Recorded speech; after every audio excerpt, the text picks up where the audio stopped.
Bom dia, boa tarde, boa noite, dependendo da hora que você me vê.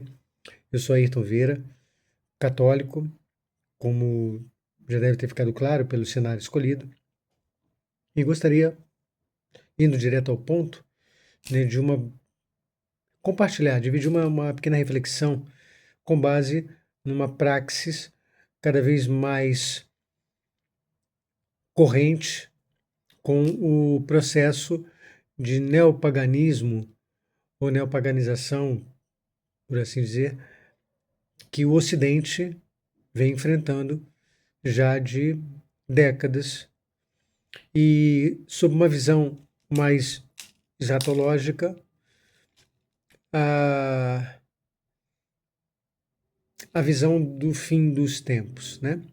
Do fim de um período, de um ciclo, ao mesmo tempo do fim dos tempos dos gentios ou dos pagãos, como narra tanto os evangelhos quanto as epístolas de São Paulo. E que é um período em que já foi previsto a apostasia das nações, né? Ou seja, a perda da fé, e especialmente no Ocidente, que foi todo ele criado, né, construído literalmente pela Igreja Católica, a partir dos mandatos de Cristo, e de ensinai, e de pregar evangelho, e de curai, né, dai de comer a quem tem fome, de vestir a quem tem frio, de beber a quem tem sede, etc, etc, né? Olhar os órfãos, as viúvas, etc. Então, a Igreja Católica ela vai, ao colocar, ao querer colocar em prática esses mandatos, criar instituições e dar formato ao que nós conhecemos hoje como o Ocidente. Isso tudo a partir, né, da ruína do mundo antigo, principalmente com a queda de Roma, mais ou menos ali entre as viradas do século III para o século IV, e a dispersão, né, dos povos bárbaros, etc., e a consequente cristianização desses povos, que vão dar origem às nações, etc., etc. Por isso que, um primeiro aspecto, tudo o que se refere a, a blasfêmias, a sacrilégios, que é o ponto desse vídeo, é a mesma coisa que dizer que as pessoas estão cuspindo no prato que comeram, né, literalmente. Sejam elas católicas ou não, isso não importa. Então, com relação a essa praxis recém-comentada, que é a praxis da profanação, que é o atentado, a ofensa contra o sagrado, contra a coisa santa, e esta pode ser desde imagens a templos. No caso das imagens, nós chamamos tecnicamente de iconoclastia, né? Dos templos, etc., até o ponto máximo, o ápice de nossa fé, que é a Eucaristia, a hóstia consagrada, que deixa de ser pão e vinho, né, pão sem fermento e água, e vinho, e passam a ser corpo, sangue, alma e divindade de Jesus Cristo. Comei e tomai, isto é verbo ser, meu corpo, que será entregue por vós. Tomai e bebei, isto é verbo ser, o meu sangue. Então, a partir da consagração na missa, a, a aparência das substâncias se mantém, o que os nossos olhos materiais, carnais, veem é a mesma forma, né, da hóstia branca, redonda, e do vinho que o sacerdote derrama no cálice, mas já não existem mais as substâncias do vinho e a substância do pão. Essas substâncias são, como o nome diz, transubstanciadas. Saem de cena, por assim dizer, e passa a ser a substância do corpo, sangue, alma, divindade de Jesus Cristo. Ou seja, Jesus Cristo adota, pelo poder que tem, a forma de hóstia, a forma de vinho, simbolizando a hóstia o seu corpo e o vinho o seu sangue, e para que nós possamos justamente fazer o que ele mandou que fizéssemos: comer o seu corpo, beber o seu sangue, para nos, por assim dizer, redivinizar-nos, né? Nos tornarmos cada vez mais a sua imagem e semelhança. Não por acaso, São Paulo vai dizer que aqueles que comem o corpo, na primeira carta aos Coríntios, comem o corpo de Cristo e bebem o seu sangue sem saber o que estão fazendo, sem ter a consciência do que fazem, sem discernir o que fazem, comem e bebem a sua condenação. Bom, dito isto, esses dias nós soubemos de mais um caso de profanação, desta feita de um homem que chega nos degraus, né, do altar, numa igreja, sob a passividade de todos, pelo menos até onde o vídeo nos mostra, e ali defeca aos pés do altar, com as pessoas talvez mais preocupadas em assistir e filmar do que reagir. Bom, isso por si só já desperta um primeiro ponto de reflexão, que é com relação ao aspecto arquitetônico dos nossos templos. Ao se adotar uma política, por assim dizer, pós-Concílio Vaticano II, pós-anos 60, né, de reestruturação dos templos católicos, por exemplo, tirando o sacrário do centro e botando ele ou para o lado, ou então em algum local oculto, escondido nas laterais, substituírem as imagens de Jesus crucificado por Jesus ressuscitado, tirar o altar colado à parede, que é quando justamente o sacerdote, a exemplo do sacerdote veterotestamentário do Antigo Testamento, elevava as nossas preces, era o nosso representante junto a Deus, portanto, olhava na mesma direção que nós para Deus, o que hoje é considerado virar de costas para o povo, por ignorância. Na verdade, o sacerdote vira de frente, numa mesma direção da Assembleia, que é representada por ele, a divindade, portanto a Deus. Então, essas várias alterações, por exemplo, outra alteração, a cadeira do sacerdote, que vem uma vez que o altar sai da parede, né? É descolado da parede, dissociado, e vai para o centro do altar. Permite que aquele espaço entre o sacrário e o altar seja ocupado agora pelo sacerdote, seja ele bispo, seja ele padre, como que simbolizando, a exemplo do culto protestante, ali o celebrante, que passa a ser presidente, outra anomalia, sendo colocado, né, no centro. Então tudo isso é muito simbólico e é claro que produziriam efeitos, né?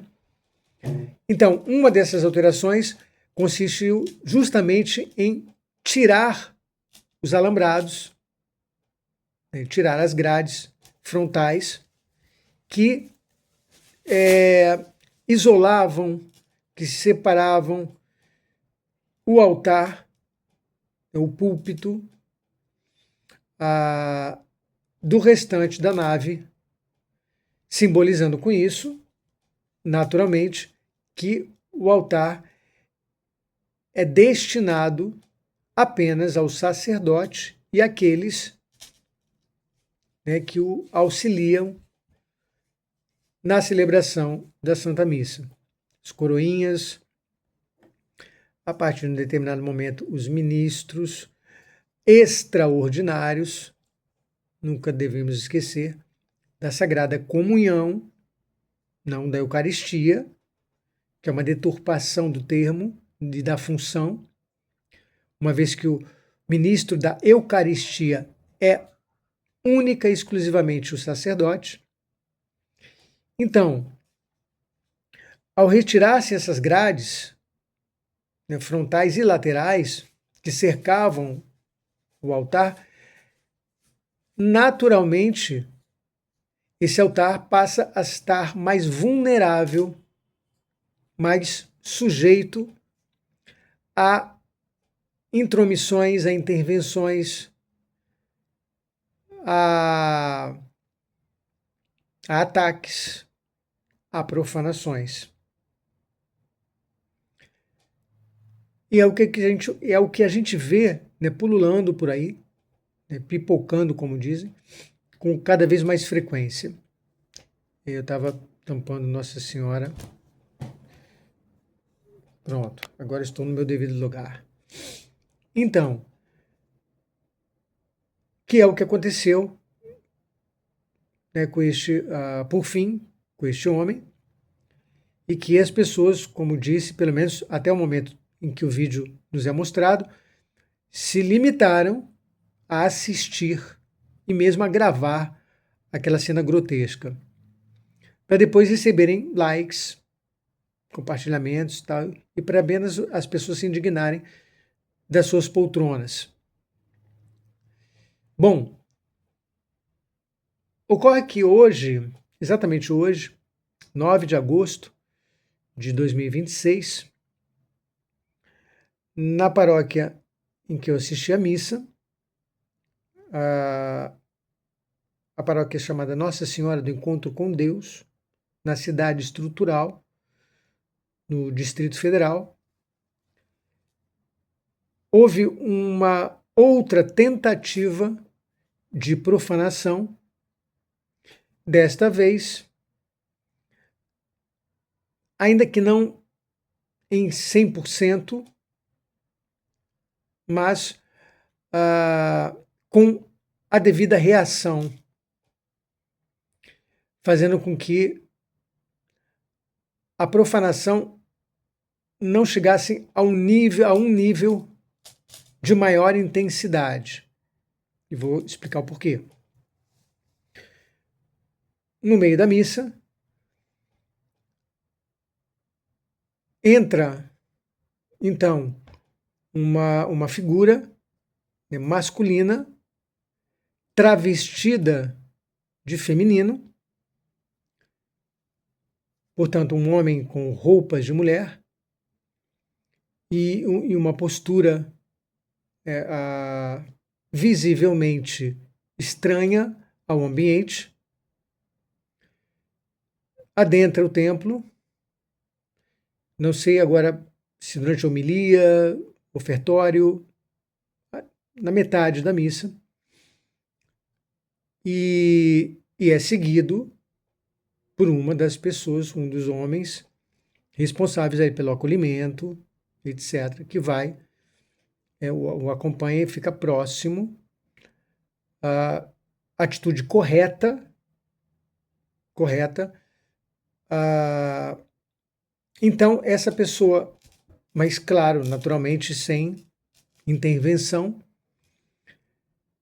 aguardando o desfecho ou uma tentativa de profanação. Essa pessoa vai até ali à frente, né, do altar, volta e sai de cena. sai do templo, naturalmente já causando uma estranheza e um sinal de alerta, até porque esta igreja em específico, ela jamais passou por algo semelhante, seja pelo motivo que for, né? Isso depois nós soubemos. Ou pelo menos o sacerdote que ali estava, naquele lugar, ele já está lá há vários anos, naquele lugar jamais havia passado por semelhante situação. Bom, compreensível que tanto ele quanto as próprias pessoas não tivessem uma reação de imediato. Porém, ao contrário, né, do que nós vemos comumente por aí, alguma coisa foi feita, ou seja, ele foi acompanhado por uma pessoa e que ficou próxima a ele para evitar justamente uma profanação maior. Pois bem, chega-se a comunhão, a hora da comunhão, né? Formam-se as filas, o sacerdote no meio, 2 ministros nas laterais, e quando chega próximo ao final da distribuição da comunhão, na fila do sacerdote, na fila do meio, os ministros laterais já haviam terminado de distribuir, e nessa igreja, outra coisa extremamente positiva e correta é que ali as comunhões são distribuídas de joelhos em um genuflexório e com patenas. Outra coisa que é admirável, né, para usar esse termo, claro, com um eufemismo, é admirável nós vermos a sua ausência, né, a ausência deste elemento fundamental nas missas católicas, que são as patenas. Eu mesmo já ouvi o desplante de sacerdotes ao serem questionados por mim sobre a ausência das patenas, de que a igreja tem poucos recursos para se comprar patenas. Não obstante, para se fazer tantas outras coisas menos necessárias, menos importantes do que este objeto. Muito bem, mas nessa igreja, o que é um outro ponto positivo, existem patenas e existem genuflexórios para as pessoas comungarem como se deve. Porque não é porque a igreja permitiu a comunhão em pé e nas mãos que isso seja a prática mais correta, mais digna, melhor, pelo menos ao se pensar em pessoas que deveriam olhar para aquele objeto, que é a hóstia consagrada, com os olhos da fé e saber que ali terá o seu Deus sendo dado a si, imolado a si, para ser comido como ele mesmo ordenou, para ser manducado, né? Termo italiano. Muito bem. Italiano e latino, né? Então, genuflexórios, pessoas se ajoelhando, chega-se ao final da fila, próximo ao final da distribuição, o mesmo elemento adentra novamente a igreja. E aí, novamente, a mesma pessoa que o acompanhou na vez anterior, quando vê que ele está se aproximando do altar, se coloca na sua frente e diz: você não pode comungar. Naturalmente, é a coisa certíssima a fazer, até mesmo para o benefício dessa pessoa que certamente não sabe o que está fazendo, não sabe quem receberia ali, como de São Paulo.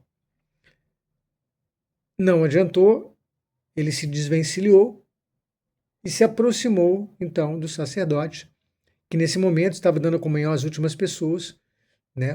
Inclusive uma mãe com seus filhos, e simplesmente estendeu a mão para o sacerdote. Uma atitude naturalmente irreverente. E o sacerdote, como seria compreensível, né, a princípio ficou um pouco sem ação, mas naturalmente recusou dar-lhe a comunhão e deu até uma bênção. E nesse momento, então, a pessoa que o acompanhava, ao ver que ele insistia naquilo, começou a puxá-lo para fora do templo, o que deveria ter sido feito antes, mas é quando ele então dá um tapa na patena do coroinha e a patena vem ao chão. Por isso que eu me referi à questão de que a profanação, em alguma medida, foi dada, né? Porque ao derrubar uma patena, é quase certo, pelas probabilidades, que ali tenham partículas. E sabemos nós que uma partícula, ínfima que seja, ali também é Jesus Cristo. É o corpo, é o sangue, é a alma, é a divindade de Jesus Cristo. Tanto assim que logo após o incidente, o sacerdote vai e toma as devidas medidas, que também não vemos ocorrer, infelizmente, em muitos lugares hoje em dia. Então, o sacerdote, ele pessoalmente, pega um corporal embebido em água e passa no local para que as partículas sejam então absorvidas e ali não reste mais nada e não ocorra-se o risco de alguém pisar nelas, pisando assim em Jesus Cristo. Enquanto isso ocorre, então, a princípio, ao se tentar retirar esse homem, ainda de uma maneira, né, mais suave, mais delicada, mas ele se opõe e reluta, motivo pelo qual passa a ser necessário o uso da força. Nesse momento, estão dois homens, juntamente com esta senhora que estava comungando, e eu me assomo a eles. E não sei se uma quarta pessoa se aproximou. Mas o que ocorre? Esse homem é lançado ao chão, é contido, e ali ele começa a berrar, a uivar, a emitir sons certamente, né, anormais para uma pessoa em seu estado normal. E aí meio... bom, não dá para mensurar né, as motivações dele, né?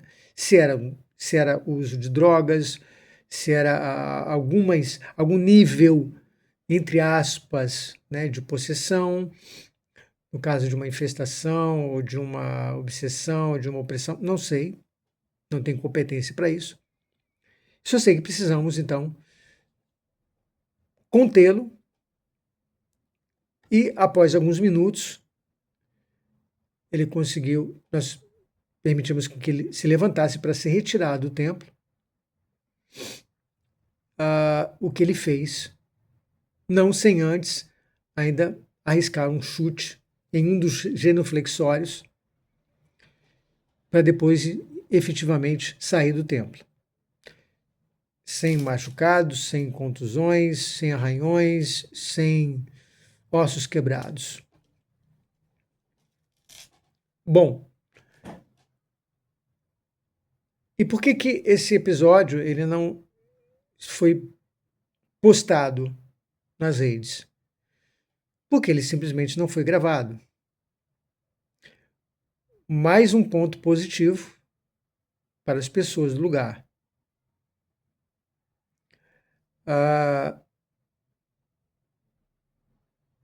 E aí, naturalmente, né,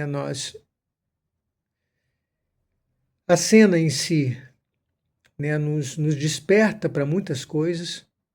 Né, primeiramente, claro, para o alerta, porque com o processo dessa neopaganização, o neopaganismo, melhor dizendo, associado a um processo cada vez crescente de satanismo público, inclusive, se não com o aval, com a conivência estatal, sob a desculpa da liberdade religiosa, que foi outra armadilha criada, né, porque você não tem como, então, colocar limites ao erro, e já Santo Agostinho dizia que o erro não deve ter direitos, não deve ser conferido a ele direitos, principalmente pelo Estado, tudo o que é errado. Maximamente tolerado, mas não apoiado, não dado liberdade, portanto. Nesse processo, essas coisas vão se tornar cada vez mais frequentes. E a atitude dos católicos, pelo menos de quem acredita algo em que a hóstia, a partir da consagração, não é mais pão, não é mais vinho, é Jesus Cristo, é justamente de defender este Jesus Cristo. Defender o seu templo, defender o sagrado, ainda que sob o custo da sua própria vida.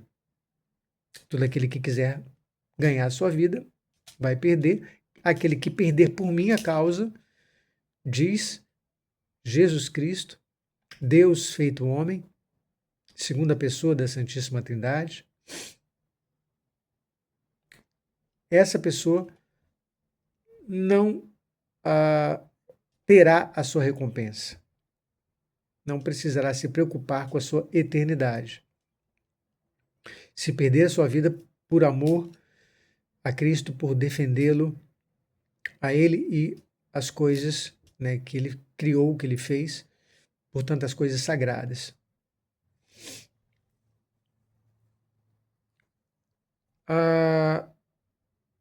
Então, ao mesmo tempo,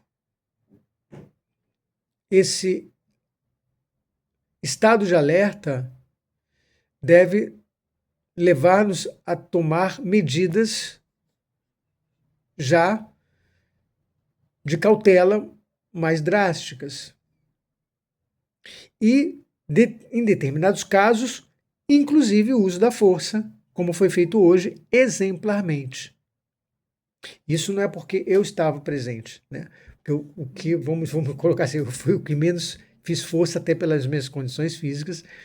Tinham dois homens muito mais gabaritados, fisicamente falando, do que eu, e que fizeram realmente o trabalho mais pesado, mas ainda que utilizando-se a força. Afinal de contas, trata-se do nosso Deus na sua forma mais indefesa possível. Infinitamente mais indefesa do que quando estava na cruz. Então, e esses cuidados, eles têm que passar por crivos, como eu disse, cada vez mais, né, contundentes, cada vez mais. Inclusive, para se barrar sequer a entrada de pessoas nesse estado. Algumas, claro, entram completamente camufladas, como alguns vídeos mostram, né? Inclusive de terno, gravata, bem comportado, etc. Aí, naturalmente, não há como saber, né? Até o ponto que ela manifesta algo de anormal no culto, como, por exemplo, botar a hóstia nas mãos e sair andando, fingir que está comungando e não comungar, e tirar a hóstia da boca, botar no bolso, etc. Essas coisas que 100% nos apontam a profanações futuras. E mais uma vez, cabe lembrar, né, se essas pessoas fazem isso, é um claro sinal de que elas estão botando fé em algo que sequer nós mesmos não estamos fazendo como deveríamos. Ninguém vê nenhum profanador de Santa Ceia protestante. Ninguém ali para pegar o pão do culto protestante e levar, por exemplo, para um culto satânico. Claro, os próprios protestantes dizem que ali não é Jesus Cristo, que aquilo representa Jesus Cristo. Só que para nós é Jesus Cristo. E veja, uma coisa interessante, né? Tá, os católicos falam que é Jesus Cristo. Os protestantes não acreditam. Os satânicos acreditam. Os pagãos acreditam. Por que será? Por que será que eles se dão ao trabalho de ir a uma missa, arriscar, levar uma hóstia, levá-la para um culto satânico e ali ela ser profanada? Por que Satanás se daria o trabalho de mover os seus por um símbolo? Não somente por. Há milhares, centenas de outros símbolos. Pegaria-se um crucifixo? Tanto melhor. Pegaria-se uma imagem, um quadro, ou então um cálice, ou então um, todo algum ornamento do altar. Ou seja, eles pegam a hóstia consagrada, consagrada. Por que eles não pegariam, então, qualquer hóstia? A hóstia consagrada. Poderíamos nos perguntar melhor sobre isso, católicos e não católicos. Então, mas as pessoas que já chegam como este senhor chegou, travestido de mulher, com atitudes, já sequer poderia se deixar entrar no templo.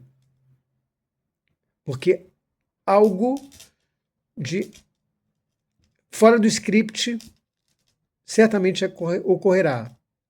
Um escândalo ocorrerá. Uma profanação poderá ocorrer. Então,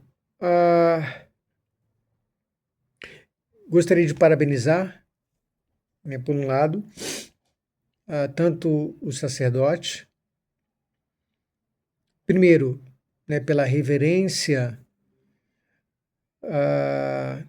que tem como ministro sagrado a Deus, demonstrado, por exemplo, pelo uso dos genuflexórios, pelo uso das patenas, pelo canto sagrado nas missas, sem instrumentos, sem conjunto musical, sem baixo, bateria, violão, percussão, tão somente o órgão e as vozes, porque também isso tem um significado, não por acaso, estudado pela Igreja ao longo de séculos, e por vários outros elementos. Estamos falando do padre Miguel Ángel, e também, né, pela sua reverência ao próprio ministério que tem, a atenção que dá às confissões, à oração, à vida de oração, ao uso da sua batina. Então,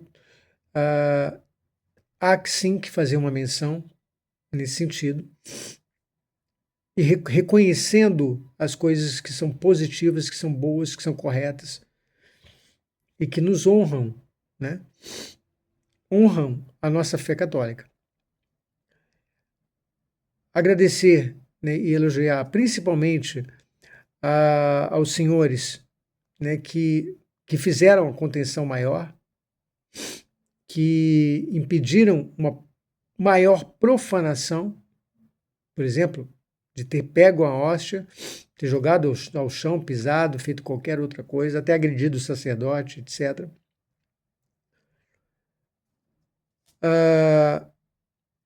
Usando, porque foi necessário o uso da força, sem respeitos humanos, sem medos, né,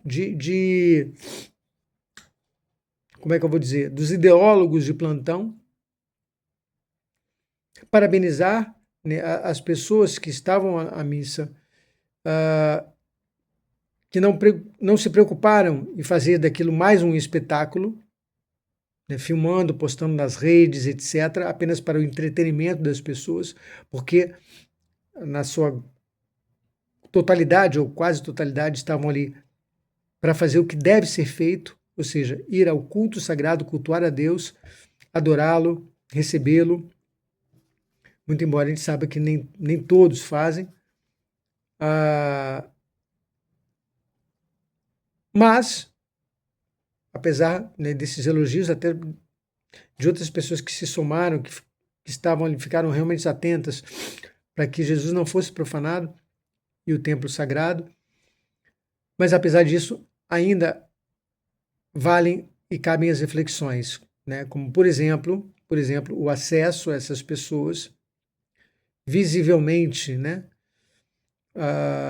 não fazendo parte do ambiente, até, volto a dizer, o uso das grades para proteger o altar. E quando a gente fala isso, a gente se refere principalmente aos bispos, porque a gente sabe que muitas vezes eles mesmos não permitem, não autorizam os padres, os párocos, a colocarem grades no altar, por questões meramente ideológicas, políticas e, diria, antilitúrgicas, por sinal. Tive que fazer uma pequena pausa. Então, que sirva de reflexão para todos nós, na medida que for necessária, né? Uma outra pausa rapidamente. Bom, é isto. Que nosso Senhor Jesus Cristo, principalmente na sua forma eucarística, tenha misericórdia, né, tenha piedade dessas pessoas. O que o próprio sacerdote, né, solicitou aos fiéis ao final da missa, que rezemos muito, muito por essas pessoas, mas, como dizia São Vicente Ferrer, que rezemos mais ainda pelos católicos que ainda, por exemplo, comungam em pecado mortal. Pelos católicos que se omitem nessas ocasiões, se tornam meros espectadores, incluindo os sacerdotes, incluindo o clero, que por respeito humano, que por qualquer outro motivo, não defendem Jesus Cristo como deveria ser defendido. Porque quando chegar a hora do martírio, estaremos muito mal na fita. Muito mal na fita. Então, como vocês podem ver, né, por esse Instagram, Não costumo fazer vídeos dessa natureza, não costumo postar nada dessa natureza, até porque eu vejo que o público, em sua maior parte, das pessoas que acessam esse meio, é um outro público, inclusive de não católicos. Mas aqui eu me dirijo aos católicos como tal, sem evidentemente, desrespeitar, né, qualquer outra pessoa, de qualquer outro credo, pessoa, e peço, né, que isto sirva mais uma vez de lição a todos nós, em todos os cantos, porque exatamente isso. E só um detalhe que eu havia me esquecido: minutos antes desse acontecimento, eu justamente conversava com a principal pessoa, né, que impediu essa profanação, que é a pessoa que é responsável pelo acolhimento lá na paróquia e que geralmente recepciona e tal. Eu conversava justamente com ele sobre isso, e sobre a possibilidade de, embora nunca tenha ocorrido na paróquia, a possibilidade de ocorrer. E muito em breve. E, para minha surpresa, minutos depois, estávamos nós nos deparando com uma cena grotesca, mais uma como esta, e tendo que utilizar as medidas que foram utilizadas. Mas, menos mal, né, que Jesus não foi profanado a um nível, né, muito maior, como ocorre, vem ocorrendo com cada vez mais frequência. Então, que Deus tenha piedade de todos nós, e que sirva para todos nós de lição.